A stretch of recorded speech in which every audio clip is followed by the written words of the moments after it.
What drives you, exile? Is it justice, revenge, honor? No. It is power!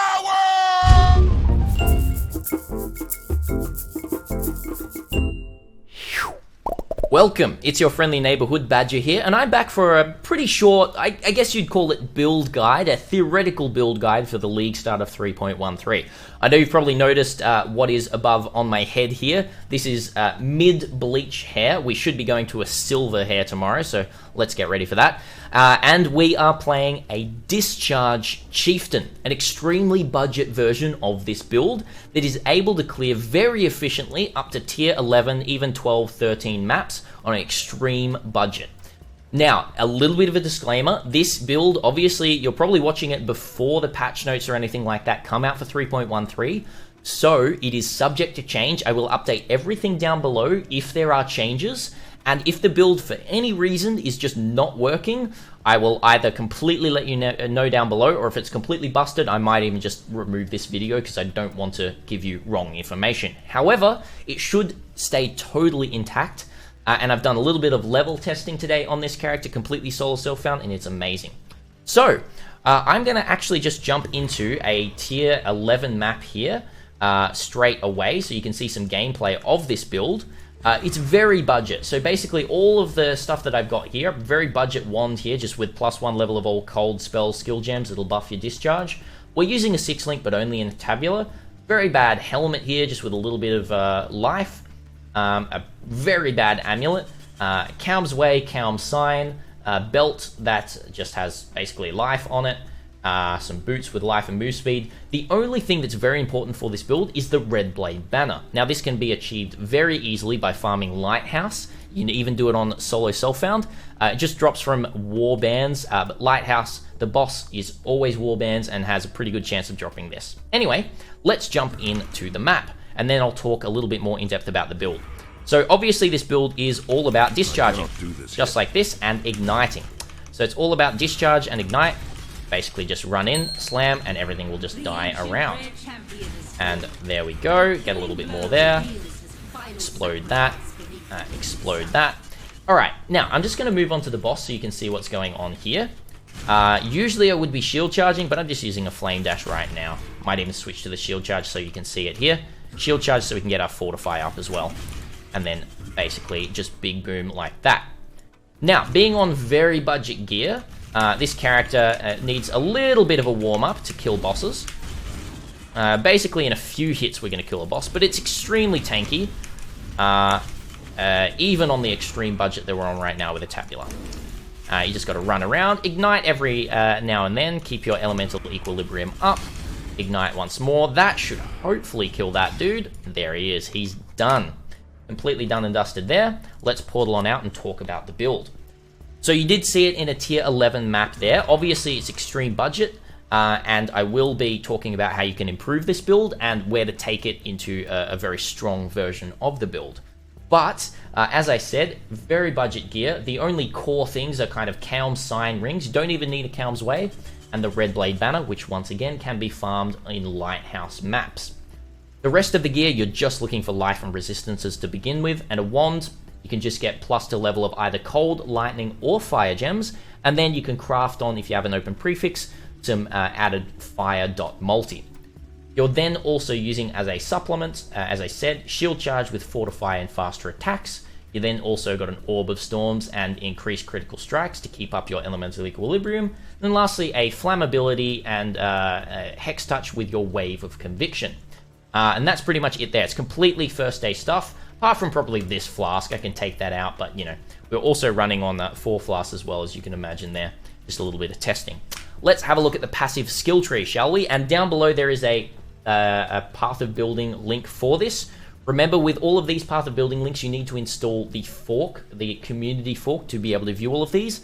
Once again, it will be updated when the patch notes come out and when path of building is updated as well. However, you can see here that we very easily just come right out of the Marauder start. We pick up just a bunch of life, and we're picking up lots of cooldown recovery rate of our war cries. Now this is so our Enduring Cry only has a 3-second cooldown instead of 8 seconds, which is also linked with Second Wind. We then also pick some more up over here, grab some life, endurance charges. So some more over here, picking up Call to Arms into Life and Bloodless. I decided the very budget version is using Blood Magic and Mortal Conviction to run one single aura, which we weren't even running. Look at that, we weren't even using Malevolence, so the damage should be even higher. But then we also pick up a bunch of life. The big notables are obviously your Elemental Overload and your Elemental Equilibrium. So to level, there will be a leveling guide down below as well, but basically you come very fast out of here, picking up Divine Judgment all the way around to Elemental Overload, then to Elemental Equilibrium. At the end of the video, I'll talk a little bit more about how we actually level this character, with a tiny bit of footage as well of me actually testing this today on a completely solo self-found character. So you did see how the build functions. What kind of damage are you expecting around day 1 or day 2 if you push really hard on this character, or around about level 90? Well, level 87 right now on this character, but you'll see in the path of building down below, the level 90-95 character is hitting a very respectable around about 850,000 Ignite DPS. And then if you put a Flame Wall on top of that, a Falling Flame Wall, which you can very easily fit in, a Falling Flame Wall is going to give you another 200 to 300,000 DPS, which puts you above 1 million DPS. Ignite DPS, or burn over time DPS, so you can start moving around and dodging. And at level 95 as well, you're looking at least 7,000 health with the rest of the points on the tree. So very tanky. You also cannot be stunned. You're also got a bunch of other stuff coming in 3.13 that's really going to help you, like the special mask that's going to give you Fortify effect, which is extremely strong for this build. Gives you the crushed debuff, but because we're not stacking any sort of armor, then that crushed debuff is really not actually doing much for us at all anyway. So that's pretty much the build. If you've got any questions whatsoever, just let me know in the comments below. I will do my best to be able to help you with everything there. Once again, I cannot stress this enough. This is subject to change. Because I'm bringing this out before patch notes, it is subject to change. If it does change, all of the updates will happen in the description below. And if you have any confusion, let me know. Alright, right before we get to the leveling, I'm just going to interject this small little bit here because I forgot to record it in the main bit. I'm just going to talk about how you can improve this build to increase its DPS. The main thing that is going to increase an Ignite build like this is Cluster Jewels. Having Cluster Jewels, like something like this one for a large with Burning Bright, Smoking Remains, and Widespread Destruction, and then moving to mediums with Burning Bright and Cooked Alive is absolutely amazing for the build. And then using some jewels at the end of them that are like this one. Fire damage, max life, burning damage, and then you've also got some damage over time multiplier over here with this one as well. Even 3 slots are absolutely amazing for DPS. They give about 8% DPS per node here. Then, on the very end game for this build, and I actually played this build in 3.12 and it was disgustingly overpowered, you're using a Farrell's Fur, and then Vol's Devotion, and then a really nice staff like this one. Basically, you're moving to power charges and endurance charges, and I did also forget about the ring that you will be using, which is going to be a Stormfire ring, if it's right here anywhere. It's probably in my inventory, isn't it? It's over here in my inventory. Stormfire is going to allow for your power charges and your endurance charges to both ignite, and you're generating your power charges through Farrell's Fur, using Aspect of the Cat, as I have on a belt here, and then also converting those power charges when you discharge them into endurance charges, so you don't have to be using your Red Blade banner. It's basically doubling, tripling your DPS almost instantly, and then these as well, the Cluster Jewels, will be doubling or tripling your DPS as well. I'll include, once again, a Endgame path of building down below if you want to see exactly how that all looks. That's a very quick overview of how the Endgame version of this build does work. The rest of it is exactly the same. You do some big discharges. The big thing about the Endgame version is you have about double your AoE as you do on this build. So it's pretty fun. But right before we finish, let's talk about the leveling, shall we? So to level this character, there's a few different ways to do it, but the way that I like to do it is very straightforward. The only thing that you'll need to do outside of playing the Chieftain is, first of all, level a Witch up to level 4, as you can see on the screen happening right now. Level up to level 4, and you'll be able to purchase a Purifying Flame, and you'll also be able to purchase a Flame Wall. Now, Flame Wall is going to be very important for your character. Once you move on to Chieftain, you're going to basically pick up a fireball to begin with, level that with Arcane Surge, then you're going to be able to get to level 4 and use a Holy Flame Totem, and then you're also going to be able to, at level 4, use your Flame Wall.